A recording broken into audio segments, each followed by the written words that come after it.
अस्सलाम वालेकुम स्टूडेंट्स। तो आज हम लोगों का जो सबसे मेजर टॉपिक है वो है रूट्स ऑफ ड्रग एडमिनिस्ट्रेशन। कि अब आप लोग फार्माकोलॉजी पढ़ रहे हैं तो आपको रूट्स का तो जाहिर सी बात है पता होना चाहिए कि आपकी कोई मेडिसिन है वो कौन से रूट से आप लोग यूज़ कर सकते हैं, कौन सी मेडिसिन कौन से रूट से आप यूज़ नहीं कर सकते। जो रूट है वो बहुत ही ज़्यादा इम्पोर्टेंट जो है पॉइंट है आपकी फार्माकोलॉजी का। तो अब देखिए, अब कुछ मेडिसिन है वो आप लोग सिरप की फॉर्म में ले रहे हैं, कुछ मेडिसिन है वो आप इंजेक्शन की फॉर्म में ले रहे हैं, कुछ आप टैबलेट की फॉर्म में ले रहे हैं। तो हर मेडिसिन को यूज़ करने का डिफरेंट तरीका है, डिफरेंट उसका फॉलोअप है, डिफरेंट प्रोसेस है। तो आपने वो सारा प्रोसेस आप यहाँ पर देखना है कि आप उसको किस बेस पे सेपरेट करते हैं, आपकी कितनी रूट्स हैं, आपने किस तरह से मेडिसिन को उससे एडमिनिस्टर करना है। ये सारा कुछ आप लोग देखेंगे रूट्स ऑफ ड्रग एडमिनिस्ट्रेशन में। तो सबसे पहले देखें कि आपकी जो रूट्स हैं वो आप कैसे डिटरमाइन करते हैं। हम देखिए, कुछ ड्रग्स हैं उनकी डिफरेंट प्रॉपर्टीज़ होती हैं। अब जैसे कोई ड्रग है वो वाटर सॉल्युबल होगी, कोई ड्रग है वो लिपिड सॉल्युबल होगी, और कोई ऐसी ड्रग है जो आयोनाइजेशन होगी उसकी ज़्यादा होगी, किसी की कम होगी। तो उस बेसिस पे आप डिवाइड कर लेते हैं कि अच्छा इसकी वाटर सॉल्युबिलिटी ज़्यादा है तो हम इसको इस फॉर्म में ले आते हैं, इसकी लिपिड सॉल्युबिलिटी ज़्यादा है तो हम इसको इस फॉर्म में ले आते हैं। तो वो आपकी जो मेडिसिन है वो उसकी जो एक्टिव इंग्रेडिएंट है, उसकी जो प्रॉपर्टीज़ हैं, ये उस पर डिपेंड कर रहा होता है। और जो दूसरी बात है वो क्या है कि आपकी जो थेरेप्यूटिक ऑब्जेक्टिव्स हैं वो क्या है। अब देखिए, कुछ मेडिसिन हैं आप चाह रहे हैं कि मुझे जल्दी से आराम आ जाए फ़ौरन, तो फ़ौरन के लिए क्या होता है, डॉक्टर आपको इंजेक्शन लगाता है, क्योंकि इंजेक्शन वो सीधा सीधा आपके ब्लड में जाता है। ठीक है, तो किसी भी मेडिसिन ने अपना एक्शन परफॉर्म करना होता है तो वो जाके आपके ब्लड में जाएगी तो फिर ही आपका एक्शन परफॉर्म होगा। अब जो आप ओरली कोई टैबलेट वगैरह लेते हैं तो वो उसका एक्शन होता है, डिले होता है। अब आप ओरली मेडिसिन ले रहे हैं तो उसने आपकी पूरी बॉडी से गुजरना है, आपके स्टमक से गुजरना है, इंटेस्टाइन से गुजरना है, एब्जॉर्ब होना है, उसने डिस्ट्रीब्यूट होना है, आपके लीवर में जाना है, फर्स्ट पास मेटाबॉलिज्म होगा वहाँ पे उसका।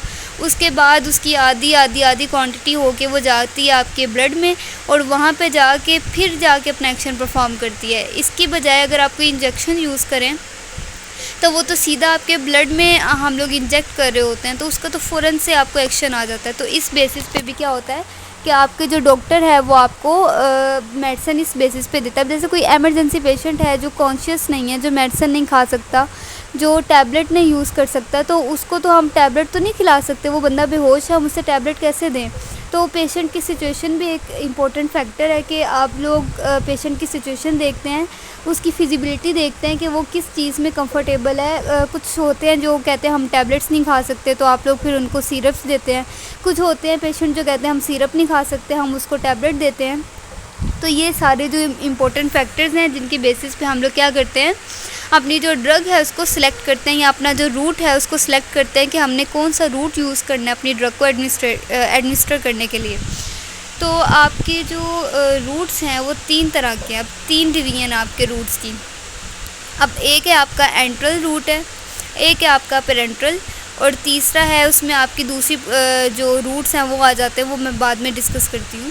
तो आपका जो एंट्रल रूट है इसका मतलब है कि इस रूट वाली जो मेडिसिन होगी या जो भी मेडिसिन इस रूट से जाएगी उसमें इंटेस्टाइन ज़रूर इन्वॉल्व होगी। ठीक है, तो इस वजह से हमने इसका नाम दिया हुआ है एंट्रल। और जो दूसरा है वो है पेरेंट्रल। इसका मतलब कि आपके जो एंट्रल रूट है उसके अलावा, अब जो जैसे एंट्रल रूट में आपकी इंटेस्टाइन्स थी तो आपको जो पेरेंट्रल रूट है इसमें आप लोग इंटेस्टाइन को बिल्कुल यूज़ नहीं कर रहे होते। ठीक है, तो एंट्रल रूट में आगे फर्दर 3 ब्रांचेज हैं, oral route, buccal route, sublingual route. Parenteral में आ जाती है आपकी सबक्यूटेनियस, इंट्रावीनस, इंट्रामस्कुलर, और नेज़ल जो आपकी दूसरी है उसमें आ जाते हैं आपके पास नेज़ल, टॉपिकल, ट्रांसडर्मल, रेक्टल। इन सबको मैं आगे डिस्कस करती हूँ, इस वजह से यहाँ पे जस्ट मैंने आपको इनके नाम बताए हैं। अच्छा, इसके बाद जो आपका एंट्रल रूट होता है ये सबसे इजी रूट होता है। क्यों? क्योंकि ये इसमें आप लोग खुद से मेडिसिन यूज़ कर सकते हैं। ओरल है, ओरल इसका वे होता है, सबलिंगुअल होता है, बक्कल होता है, ये सारा आपका आ जाता है एंट्रल रूट के अंदर। अब ओरल क्या होता है कि कोई भी ऐसी मेडिसिन जिसको आप लोग माउथ के थ्रू यूज़ करते हैं वो है आपका ओरल रूट। अब माउथ के थ्रू आप क्या क्या यूज़ करते हैं, टैबलेट्स यूज़ करते हैं, कैप्सूल्स यूज़ करते हैं, सिरप्स यूज़ करते हैं। तो ये आपका सिंपलेस्ट रूट है कि आपको ज़रूरत ही नहीं पड़ती किसी और बंदे की क्या और मुझे मेडिसिन दो। अब जैसे इंजेक्शन है वो जब तक आपके पास जो है प्रैक्टिशनर नहीं होगा, कोई नर्सिस स्टाफ नहीं होगा, डॉक्टर नहीं होगा, तो वो तो आप इंजेक्ट नहीं कर सकते। तो जो ओरल रूट है इसके थ्रू तो आप मेडिसिन वगैरह खा सकते हैं, तो ये आपका ज़्यादा सिंपलेस्ट रूट होता है। अब जो आपका सबलिंगुअल रूट होता है वो क्या होता है, आपकी टंग के नीचे, क्या आपने कोई भी मेडिसिन अपनी टंग के नीचे रखनी है तो वो आपका होता है सबलिंगुअल। जैसे कैपोटिन टैबलेट है, तो वो जब बीपी हाई होता है तो इमरजेंसी सिचुएशन में क्या करते हैं कि वो टैबलेट जो है वो टंग के नीचे रखते हैं, क्योंकि वहाँ पे क्या होती हैं, आपकी वेन्स होती हैं जो क्या करती हैं फ़ौरन से ही आपकी उस टैबलेट को एब्जॉर्ब करना शुरू कर देती है और वो सीधा क्या करती है, अपना इफ़ेक्ट शो करती है। कुछ आपके स्टमक में जाती है उसकी मेडिसिन और कुछ सीधा सीधा आपकी ब्लड स्ट्रीम में जा रही होती है। अब कुछ होती हैं आपकी बकल का मतलब कि आपकी जो चिक्स है उस जगह पे आपने अपनी टैबलेट को रखना। तो ये आपके ओरल रूट्स आ गए। अब ओरल रूट बेसिकली नाम ही यही है कि आपने माउथ के थ्रू मेडिसिन यूज़ करनी है। अब इसके कुछ एडवांटेजेस हैं। क्या एडवांटेजेस है कि आप इसको ईजिली यूज़ कर सकते हैं, ये मैंने आपको बता दिया कि खुद यूज़ कर सकते हैं। इसका सिस्टेमिक एक्शन होता है, लोकल भी होता है, सिस्टेमिक भी होता है। अब इसको एडमिनिस्टर करने के लिए आपको कोई भी स्टेराइल टेक्निक्स नहीं चाहिए होती। जैसे अब आपने इंजेक्शन लगाना है तो उससे पहले आपको पूरा स्टेरिलिटी मेंटेन करनी होती है, तो इसका इस तरह का कोई चक्कर नहीं है। उसके अलावा इसकी जो सर्कुलेशन होती है आपके ब्लड में वो स्लो होती है। तो अगर आपको ज़्यादा चीज़ की ज़रूरत हो, तो मतलब आपको कोई इन्फेक्शन हो जाए इसकी वजह से, कोई चीज़ एक्सेस में चली जाए आपकी बॉडी में, तो क्या होता है कि वो अवॉइड कर सकते हैं, क्योंकि क्या है इसका जो रिएक्शन है वो स्लो है, तो इतनी जल्दी वो आपकी बॉडी को इफ़ेक्ट नहीं करेगी। तो उसके बाद इसके कुछ डिसएडवांटेजेस हैं, जैसे इसका जो एब्जॉर्प्शन रेट है वो वेरी करता है, क्योंकि इसमें क्या होता है फर्स्ट पास इफेक्ट हो रहा होता है, हिपैटिक मेटाबॉलिज्म हो रही होती है, तो जिसकी वजह से आपकी जो ड्रग है वो मेन जो जितनी आपको चाहिए होती है उतनी आपकी बॉडी में जा नहीं रही होती, इसका एक्शन डिले होता है। उसके अलावा इसमें जो डाइजेस्टिव एंजाइम्स होते हैं आपके स्टमक में, आपके पिट्यूटरी ग्लैंड में, हार्मोन्स वगैरह जो होते हैं, इंसुलिन जो होती है, या जो आपकी गैस्ट्रिक एसिडिटी होती है वो क्या करती है, इनको डिस्ट्रॉय कर देती हैं। तो ये था आपका ओरल रूट। तो इसमें सबलिंगुअल रूट क्या होता है कि जिसमें आप टंग के नीचे अपनी मेडिसिन रखते हैं, जिसकी वजह से क्या होता है आपका जो वो कैपिलरी नेटवर्क में डिफ्यूज़ होता है, ये मैंने आपको सारा बता दिया। तो उसके बाद इसके कुछ डिसएडवांटेजेस हैं कि जो आप लोग सबलिंगुअल मेडिसिन यूज़ कर रहे होते हैं उसको कुछ ना कुछ किसी न किसी हद तक आपको डिस्कम्फर्ट कर रही होती है, क्योंकि क्या है आपका लगातार जो है आप उसको टंग के नीचे रख रहे हैं, आपको कड़वा कड़वा सा टेस्ट आ रहा है, आपको इजीनेस नहीं फील हो रही। उसके अलावा आपकी जो स्टमक है वहाँ पे इरिटेशन हो रही है, आपको मैदे की गर्मी हो रही है, तो ये सारा कुछ आपको इसकी वजह से हो सकता है। उसके बाद आपका पेरेंटल रूट आ जाता है। अब कुछ ऐसी मेडिसिन होती हैं जो आपकी जीआईटी एब्जॉर्ब नहीं कर सकती, जैसे आपकी हेपारिन हो गई। तो कुछ ऐसे होते हैं जो अनस्टेबल होते हैं जीआईटी में, यानी कि आपके जो गैस्ट्रिक एंजाइम्स हैं वो उसको क्या कर देते हैं, ब्रेक कर देते हैं। अब कुछ ऐसे होते हैं जो अनकॉन्शियस पेशेंट्स होते हैं, उनको आप लोगों ने इमरजेंसी में मेडिसिन देनी होती है, अब उनको आप लोग टैबलेट तो खिला नहीं सकते, तो इस वजह से भी आप लोग क्या करते हैं, पेरेंटल रूट यूज़ करते हैं। अब आपके जो पेरेंटल रूट है उसमें मैंने बताया था इंट्रामस्कुलर होता है, सबक्यूटेनियस होता है, आईवी होता है, इंट्राडर्मल होता है। तो अब इनके जो इंजेक्शन है वो लगाने के भी तरीके होते हैं। अब आपकी जो स्किन है वो डिफरेंट उसकी लेयर्स हैं, अब मसल है, सबक्यूटेनियस टिश्यू है, डर्मस है, एपिडर्मस है, तो ये इन जगहों पे आके लगती है। अब जैसे आपका इंट्रामस्कुलर है तो ये वाला जो इंजेक्शन आपके मसल पे लगेगा 90 डिग्री के एंगल में, आपका जो सबक्यूटेनियस है वो आपकी क्यूटेनियस पे लगेगा, सबक्यूटेनियस टिश्यू पे लगेगा 45 डिग्री के एंगल में। जो आपका इंट्रावीनस है वो 25 डिग्री के एंगल पे लगेगा आपकी डर्मिस में।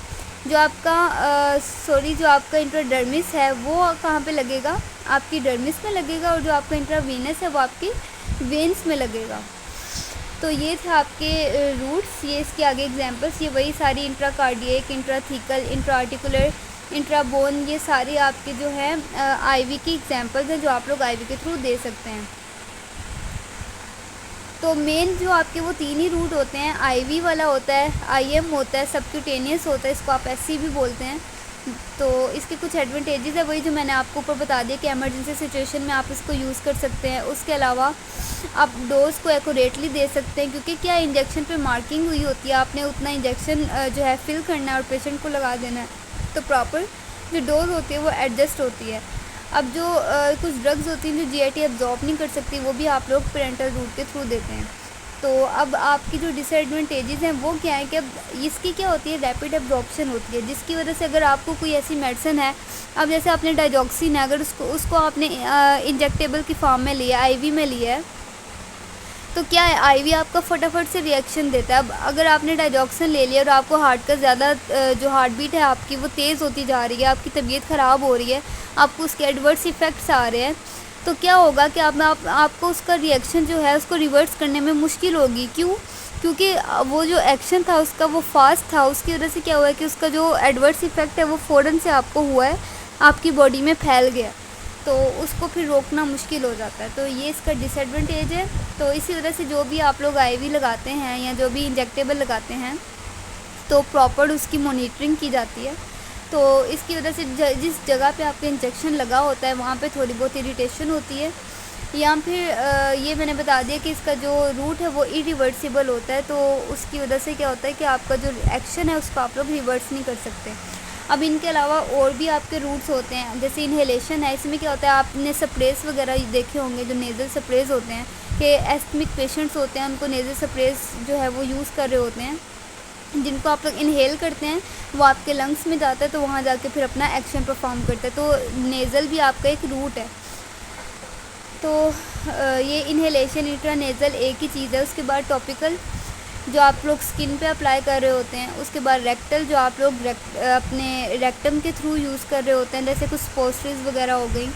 तो ये सारे थे आपके रूट ऑफ एडमिनिस्ट्रेशन। तो इनको आप लोगों ने बहुत अच्छे से देखना है, ये मैंने आपको सारा बता दिया। इंट्रानेज़ल वाला भी बता दिया कि नोज़ के थ्रू आप लोग इसको इंजेक्ट कर रहे होते हैं। जो आपका होता है इन्हेलेशन वाला होता है, उसमें आपने इन्हेल करना होता है किसी भी चीज़ को, तो ये आपका ब्रीथिंग के लिए होता है, आप लोगों ने इसको इन्हेल करना है, तो ये अपना एक्शन परफॉर्म करता है।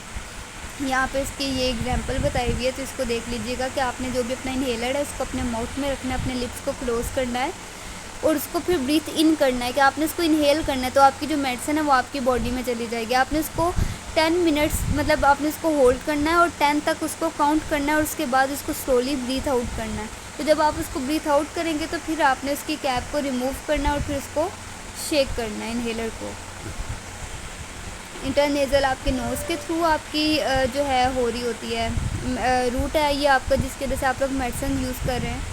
उसके बाद टॉपिकल है, ये आपकी स्किन पे जो जिनको आप स्किन पे अप्लाई करते हैं, जैसे आपकी क्रीम्स हो गई, ऑइंटमेंट्स हो गई, लोशंस होगी, जेल्स हो गई, कुछ पैचेस होते हैं जो आप लोग यूज़ करते हैं, डिस्क्स हो गई, आई या एयर के कुछ सोल्यूशंस होते हैं, सस्पेंशंस होती हैं, ऑइंटमेंट्स होती हैं, नोज़ और जो लंग्स हैं आपके उधर आपके स्प्रेज एंड पाउडर्स यूज़ होते हैं। तो ये सारे थे आपके रूट्स ऑफ एडमिनिस्ट्रेशन। तो इसका आपका लॉन्ग क्वेश्चन भी आ सकता है, तो इसको अच्छे से तैयार कीजिएगा।